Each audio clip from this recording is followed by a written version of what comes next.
शादी हो कर दे ठंडी में शादी हो। Recording by Sapna music. कर दे ठंडी में शादी हो बाबू, कर दे ठंडी में शादी हो बाबू, कर दे ठंडी में शादी हो बाबू। लगे छे हमरा बड़ी जार बाबू, कर दे ठंडी में शादी हो बाबू, कर दे ठंडी में शादी हो। कर दे ठंडी में शादी हो बाबू, लगे छे बड़ी हमरा जार बाबू। कर दे ठंडी में शादी हो बाबू, कर दे ठंडी में शादी हो। कर दे ठंडी में शादी हो, शादी हो।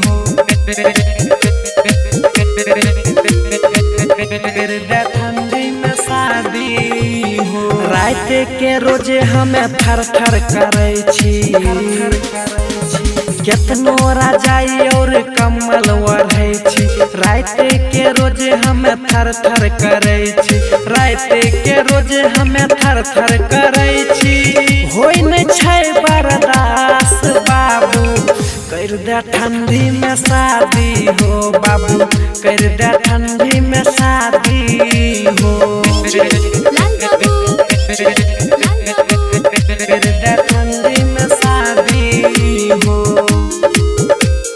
शादी हो।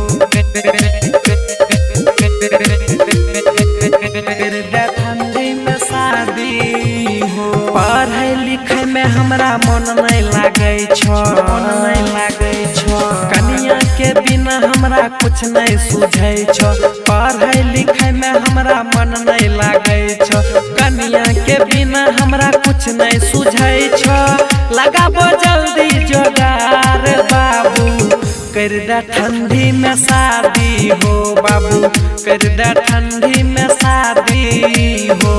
कर दे ठंडी में शादी हो,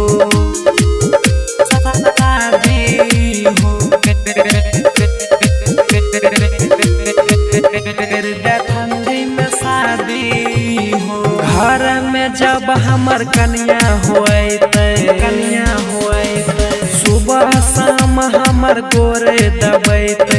घर में जब हमर कन्या होइते, घर में जब हमर कन्या होइते, करन तो इनकार बाबू। कर दे ठंडी में शादी हो बाबू, कर दे ठंडी में शादी हो।